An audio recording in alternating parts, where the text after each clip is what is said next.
एकता में बल। बहुत समय पहले की बात है। एक छोटे से गांव में एक किसान रहता था।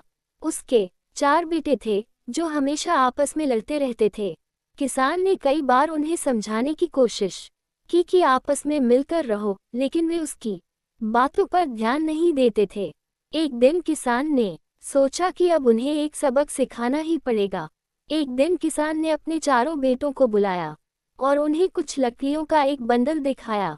उसने कहा, तुम में से जो भी इस बंडल को तोड़ सकेगा, उसे मैं एक इनाम दूंगा। सबसे बड़े बेटे ने पहले कोशिश की, लेकिन वह बंडल को तोड़ नहीं पाया। इसके बाद दूसरे, तीसरे और चौथे बेटे ने भी कोशिश की, लेकिन वे भी असफल रहे। किसान ने फिर बंडल को खोला और लकड़ियों को अलग अलग कर दिया। उसने अपने बेटों से कहा, अब एक एक लकड़ी को तोड़ो।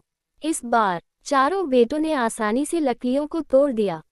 किसान ने कहा, देखा, जब ये लकड़ियां एक साथ बंधी थीं, तो तुम उन्हें नहीं तोड़ सके, लेकिन जब वे अलग अलग हो गईं, तो तुमने उन्हें आसानी से तोड़ दिया। इसी तरह अगर तुम लोग एकजुट रहोगे तो कोई भी तुम्हें नुकसान नहीं पहुंचा सकेगा, लेकिन अगर तुम आपस में लड़ते रहोगे और अलग हो जाओगे तो कोई भी तुम्हें आसानी से हरा सकता है। ये सुनकर चारों बेटों को अपनी गलती का एहसास हुआ। उन्होंने वादा किया कि वे अब से हमेशा एकजुट रहेंगे और कभी आपस में नहीं लड़ेंगे। इस प्रकार किसान ने अपने बेटों को एकता का महत्व सिखाया और उसके बाद वे सभी मिलजुल कर रहने लगे।